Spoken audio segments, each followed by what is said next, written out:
Hello, beautiful people of the Rising community. Welcome back to another delicious session in the Passion, Purpose, and Profit series. And today I have such a pleasure to be with Anna Kowalska.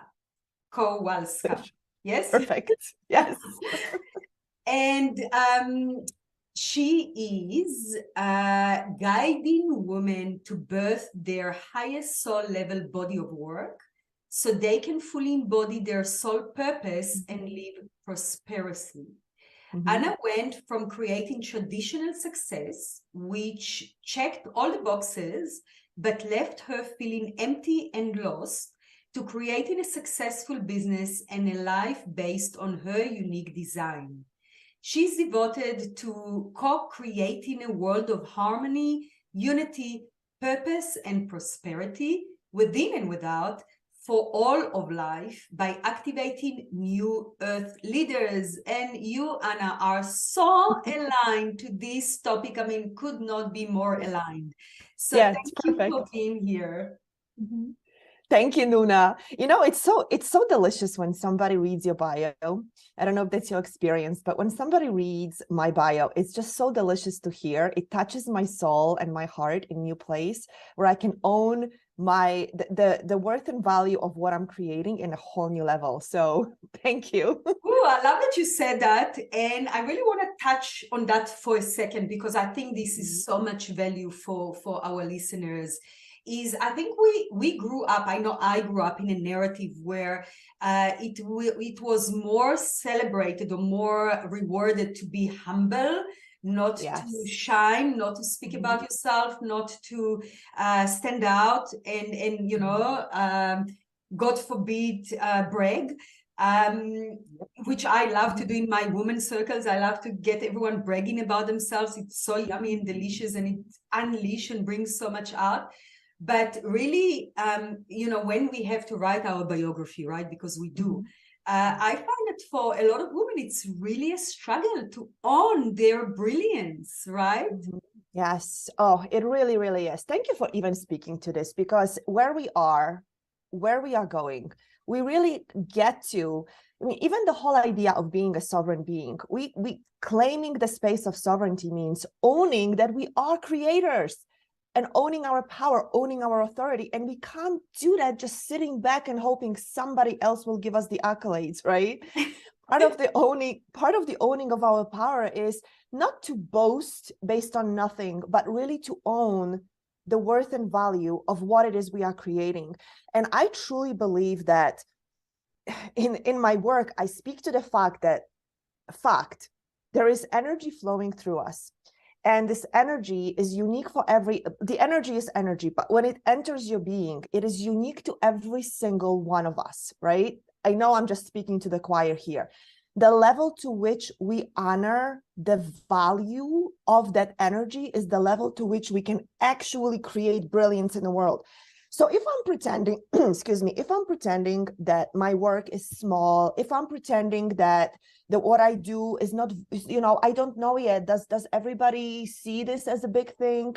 If I'm shrinking the value of what I'm creating, of the energy that I'm putting into everything that goes out through me into the world, then it shrinks the value of this energy that's flowing through me. I mean, it's like, it makes so much sense to me. I'm like, why would I ever devalue what is flowing through me by shrinking who I am? But you absolutely are correct that most of us growing up, and especially we are speaking, the light workers, the light beings, the healers, the coaches who know that are here for something much bigger at this time. And big doesn't have to mean millions of people. Big means big in owning the value of it, right? It could be 10 people or 100 people or 1,000 people, and it could be just as big of an impact, right? But we are at a time where we really get to own it and stand for it and say, no, this work is making a big difference. Who I am is unique, and I'm going to own my authority by saying, yes, what I am bringing to the world matters and it's valuable and it's worth it. And we didn't grow up that way. Most of us didn't grow up that way. Most of us grew up, don't make somebody look bad by boasting about your success. They'll feel bad. I just spoke to my tribe about it yesterday, how the common language of humanity is still complaining. It's this, tell me if this is true for you, like if you don't complain, makes people feel bad, is how I grew up. If there are bad things happening in the world, and we are right now at this, like we are not even at the threshold. We already have crossed the threshold. We are entering the room, right, of transformation globally. So there are a lot of things happening that are not comfortable for a lot of people, right? Financially, things are going away, things are shifting economically, politically. I don't have to reiterate it. It's happening. Turn on the news, it's everywhere. Right? And when there is so much happening for everybody else, we were trained to pretend that things are not going well for us, because it makes other people feel bad if you speak of your business doing well, or charging what it is you really want to charge, or boast about the amazing clients that are stepping into your world to work with you, making tremendous difference in the world. But don't talk about that.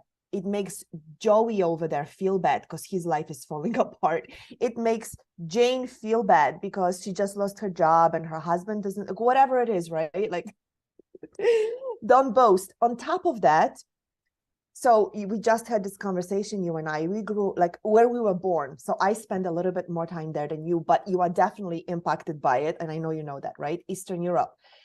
You actually, if you rose above a certain level, you would be, it could cost you life just generation before we were born.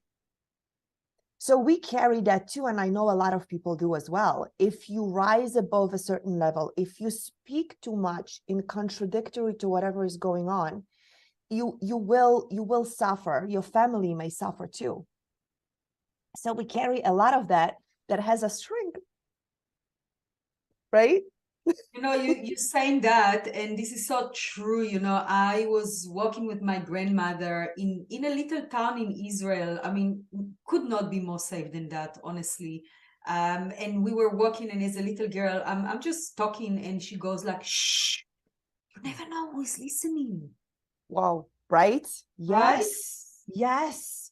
Oh, it's so true. My parents are in America. We've been here for 3 decades now. And a couple of years ago, I was speaking to my mom, and not to speak about politics, but this illustrates the point. I was speaking to my mom about voting, and I said, "Hey, did you vote yet?" This was 2 years ago, the last election we had here. And she said, "Oh, I don't vote." I'm like, "Never?" And I never knew that my parents didn't vote. I don't know why. We never talked about it, but I'll tell you why. My parents grew up at a time where if you sided with one party and this party won, you're good. But if you sided with a party and this party lost, it really could cost you everything, including your safety and the safety of your family. So I know there is a lot of that in the world, right? Which then translates into, if I speak about my gifts, if I speak to the work that I do that is not in alignment with most people in my tribe, right? Tribe meaning where I grew up, not the tribe I'm creating with my work. But it still is in our cells that if I speak to something that is contradictory to how I grew up, there is part of us, our grandma inside of us, right? That's whispered in our ear when we were little, if she was around, or somebody else's grandma, we were all around it, right? Whispered, "Shh, you never know who's listening." That part of us is going to shut us down and say, "You better be careful what you talk about. You better be careful when you speak about universe and being a sovereign creator. You better be careful when you speak about divine and abundance and that it's available for all when most are suffering from lack." Right? Exactly. And you know what? I just want to take a moment and really have that point landed, because we are now in such a privilege that women before us have never experienced before.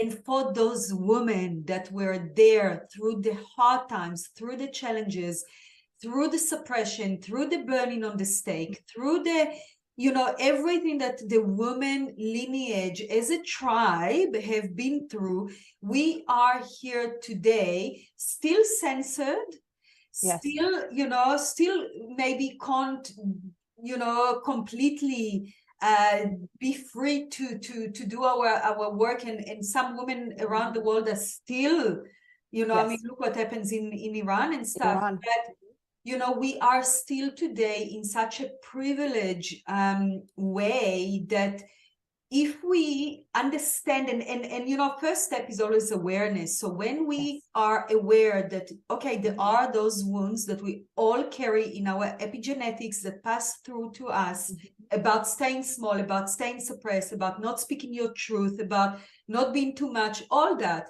and we are aware of it, and yet we kindly and lovingly look into those fears and do it anyway for, you know, for the generations to come, and also for the healings of our back generations. And I think this is such an important work that we are here now to do, to pave the way for the future generations, right? Yes, 100%. It's so beautiful that you speak to this, Nuna, because we are healing backwards and forwards. And whenever I break through some paradigm in my experience, I feel my grandmothers and my great grandmothers, which I knew all but one. Did you just feel that? Yeah. My body goes through. Yes. Yeah. Yes, I feel their hands on me. It's such a beautiful moment when they energetically show up and I feel their support, because it does feel scary, right? Like, we're not going to minimize the fact that it literally feels like you may die if you speak up something. You may die if you rise above certain pay scale, right? If you make more than your father, if you make more than your husband, like, we carry the wounds of that. Right? But I feel them. I feel their hand. Even right now, I feel their hands on me as I'm speaking. They're present. Our ancestors are, right? Oh, so beautiful. Yeah. It's yeah. I mean, it's so much power that we are available to bring online now, and really, with my hand on the heart, if you know, just talking to whoever is here to listen, that this is really your time to let the divine flow through you as the divine, without minimizing, without shutting down, without downsizing, without turning the volume down. Just let that shine in its brilliance. Yes.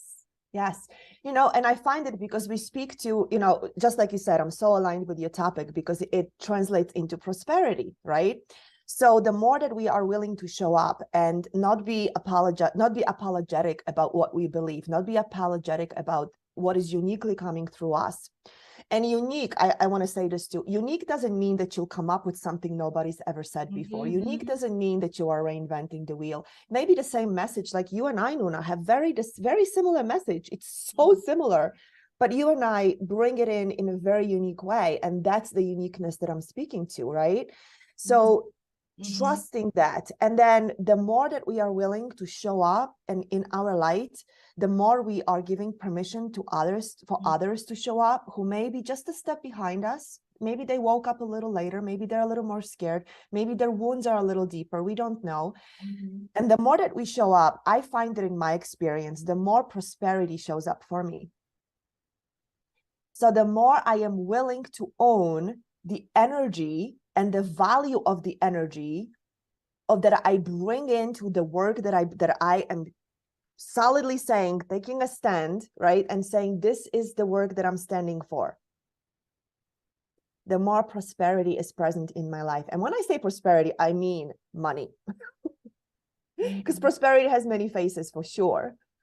But the one that's really important is money, because I truly believe that the more of us who are awake and aware, coming from the heart and soul, the more of us own the power of money in the structure within which we are creating. I know we want to live in a different world where money doesn't mean anything, but I am saying, and I know you're aligned with that, let's wash, like laundry, right? Laundry the money. Let's laundry the money.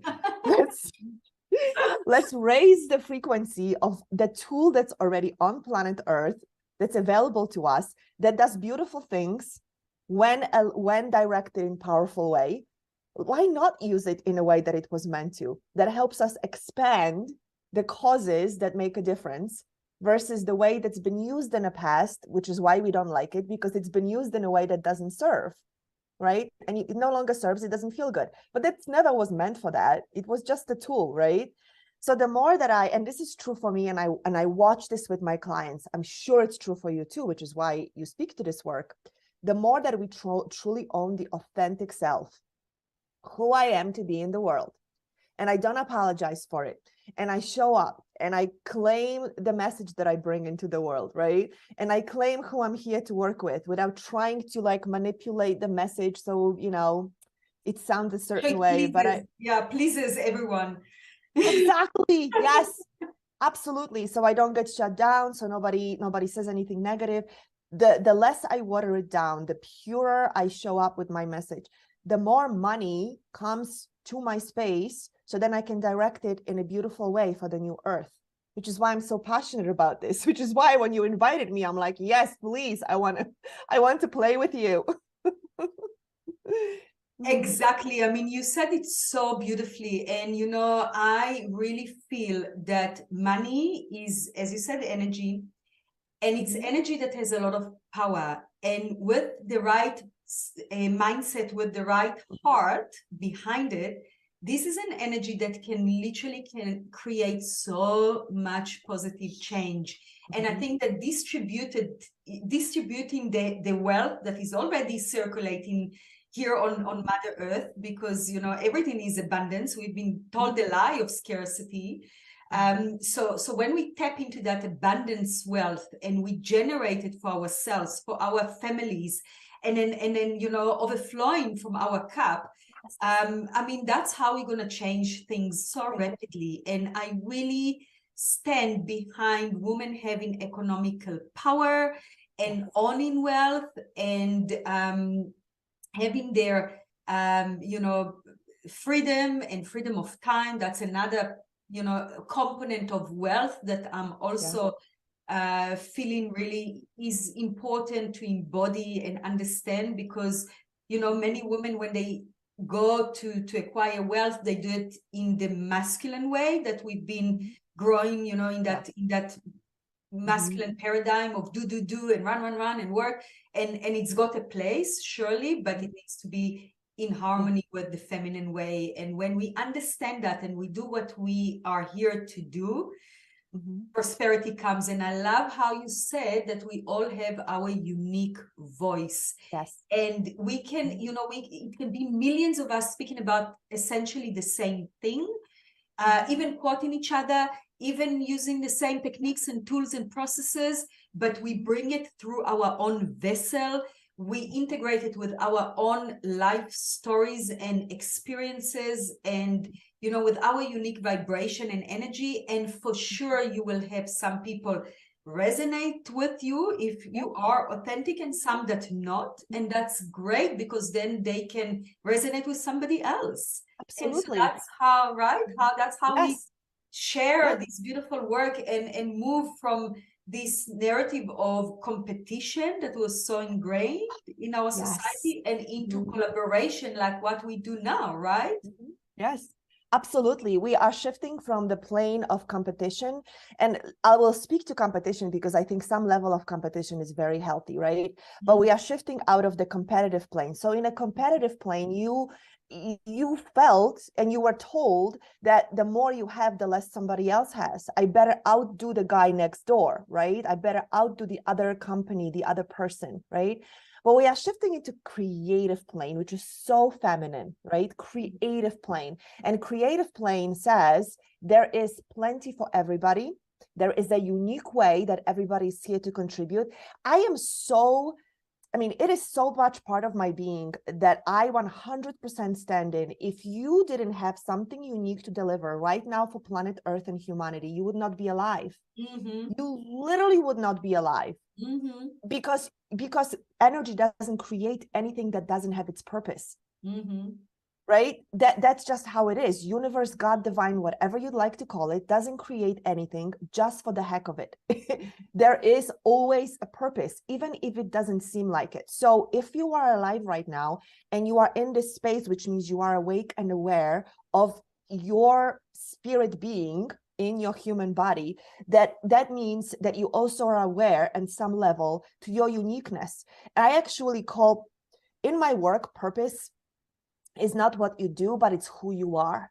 And when you are who you were born to be, and there is a unique signature, there is a unique frequency. When you are who you were born to be, the work you are here to deliver becomes obvious to you. And it's like, it's almost like when you see it, and it is constant evolution, but when you begin to see it, it's almost like it's always been here. To some level, I've always done this thing in this particular way, but I hid it in the more old paradigm, right? I clothe it in something that could fit the old paradigm. So now when I allow myself to create it from this new paradigm, the new earth creative plane, I'm no longer worried about you taking my message, you taking something away from me, you stealing my clients.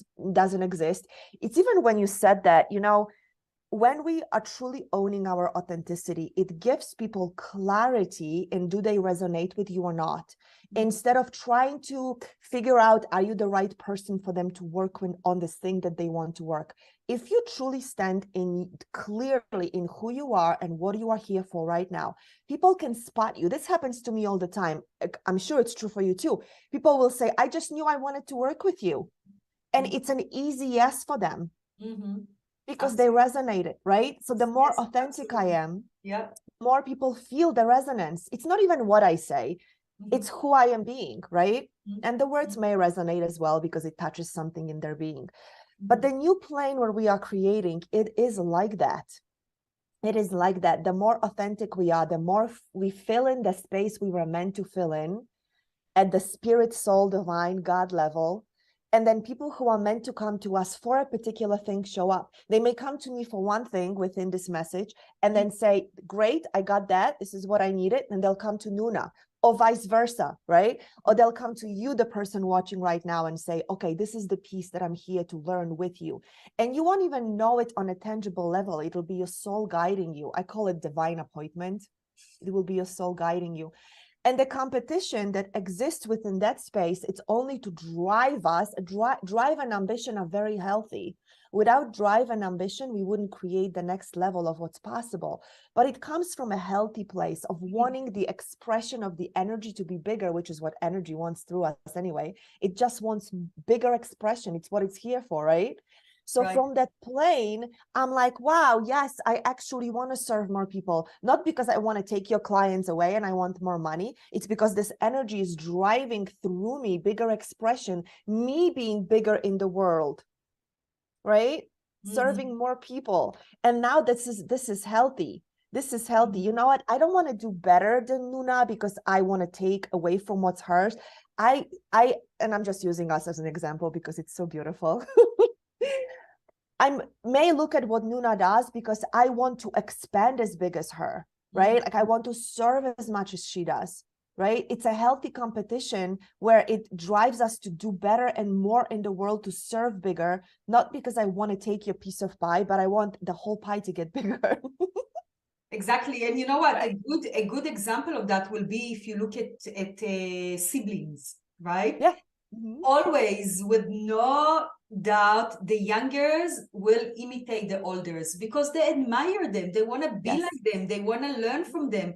So if we look at it like that we are here as an older siblings for others or younger, depends, where we are in the hierarchy of our journey. And to be able to draw from those inspiring ones that have the torchlight that can shine the way. I mean, how beautiful is that, right? Yeah, it's absolutely so beautiful. And that's the new earth. That's the new earth that is being birthed through us. It's not some other planet we are going to get on a ship and travel to. It's the new experience on this planet we are on that is being birthed through us. And of course, with support of Gaia, and we are supporting that transformation. She's doing what she's doing, and she's doing it through us. So is the divine, but it's happening right here, right now. And we get to willingly, if we are awake and aware, which all of you are, otherwise you wouldn't be here. You get to willingly participate and let the expansion come through you. That's the calling right now. Exactly. And I just want to add, because I am so still basking in the glory of what I've experienced yesterday, I don't know if you know Zach Bush. Yes. Yes, so I went to his talk yesterday, and that was just mind-blowing in terms of the technology upgrade within us and without us that takes place at the moment. And so, I mean, these times are just phenomenal. We've been, as you said, probably reincarnating ourselves many times to come now. Just to be here now. Yes. Now. And I mean, imagine a world, when you're talking about New Earth, imagine a world that everybody shares their divine gifts. That's the vision. That's vision. Yes. That's vision, right? Yes. I mean, yeah. And you know, with the feminine and the masculine in that divine union leading, but you know, the feminine has such a profound role to play, which has been suppressed for eons of times, you know, and now is rising, and we can see it all over, and it's just so beautiful and so just warming my heart. I'm gonna share a really quick dream with you very quickly, because you speak to divine feminine and divine masculine. I had a dream several years ago, and I was deeply immersed in the marriage of my divine and feminine and masculine within. I was doing some priestess work around it, and I woke up in the middle of the night from a dream. And in this dream, in like a flash of awareness, the masculine was throwing darts at the feminine, waking her up. And it was divine masculine saying, wake up, wake up, wake up, to the divine feminine, saying, I cannot. And the message behind it was, I am not the leader. Right now, I am running ragged, figuring out what to do. Because the divine feminine, when it rises up within us, it is the driver and the direction for where we are going. The masculine is here to support in that role. Absolutely, we cannot do one without the other. But when I had that dream, I woke up and I'm like, wow, this is the most beautiful expression of, if the divine feminine doesn't rise up within us and lead the way towards what it is we are creating, the masculine is just running in circles, and exhaustion comes from that, because we are exhausting the energy of the masculine without giving it direction. So I just wanted to share it because it just flashed in my awareness.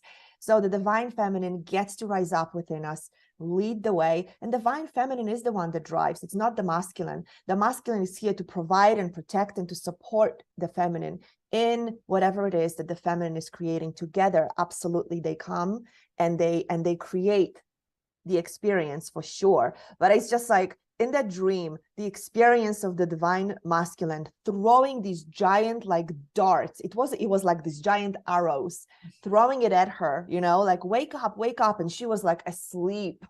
So hopefully it awakens something in somebody, that they get to awaken their feminine within. Yes, please. We need all the feminine online and the masculine online, and it's really time to envision the new earth. It is really, there's no other time. The time is now. I need to bring this beautiful, juicy conversation to a wrap. Unfortunately, I would love to carry on, but I do need to take my daughter dancing just now. Speaking of the feminine. To have the feminine roles. And I know that you have a beautiful gift to share with our audience. So please tell us about it. Yes, I'd love to share this with you. So before I knew what I know now, I created wealth, and I mean money, and a tremendous experience that I never thought I could ever have. And I created it in the old paradigm. So I was created from having and needing and all of the stories of the old paradigm 3 times. And by the 3rd time, when I managed to make it go away, I said, something gets to give, something gets to be different. And in the journey, I discovered that what was missing was the sacredness in what I was creating. So I had the success, but I didn't have the sacredness. And I merged it together through my journey, through my work, and what I call it is sacred success. So the gift is... I literally, like before you said, I had that written on my inner, I just love it. Yeah. So Yes. So it's having all of what it is here available for us in physical, defining your success from the sacred, which is the connection with your divine, with your soul purpose. And it's how to awaken the sacred success, align with your soul, the highest level soul's work into the world, aligned with your purpose and prosperity. And it's the 5 steps. It's a video about the 5 steps that I took myself through first. And now I keep taking my clients to create that sacred success, which means your work in the world with your divine appointments, which is the clients you are here to serve right now, because that constantly evolves, and in alignment with you being prosperous in the world in exchange for the work that you do. So it's awaken your sacred success in alignment with your soul purpose and prosperity. Thank you so much. I love it. And I'm sure it's going to be such a benefit for our listeners. So I just want to ask you also, where do you show up? Where can people get in touch with you? Yes, I'm on social media, on Instagram. We have some work on YouTube, Facebook. You can find me everywhere at Anna, the Manifesting Artist. At Anna, the Manifesting Artist. The Manifesting Goddess. Love that. Great. Thank you so much, Anna. Bless you, darling. You are such a shine of light. And thank you for what you're doing in the world and all your sacred work and sacred success and leading others through it. It is so very needed. And I just want to take a moment to say, I see you, I honor you, and I send you my love. Oh, thank you, beautiful Nuna. Thank you for doing this work, inviting me to play with you. And thank you for creating this gorgeous, gorgeous space. Thank you. And thank you to all of our ancestors who are so very present. Our grandmothers were so very present. I thank them for showing up to be in this beautiful sacred space that you opened for us to heal backwards and forwards. Whew! Thank you. Yeah, feeling all of that energy. And so before I say goodbye, please go and get a VIP ticket so that you can have all these beautiful conversations for life, and you can revisit them, especially as you upgrade and as you go along the journey. You want to be able to tap into this inspiring, motivational, transmissional knowledge. So please go ahead. Upgrade your experience by upgrading to VIP, period. Exactly. It's such a small fee. It's so very worth it. The value is incredible. And please have comments, questions, and feedback, anything you want to write in the comments below. And until the next time we meet, all my love and all my blessings to your journey, to your path. Lots of love. Bye.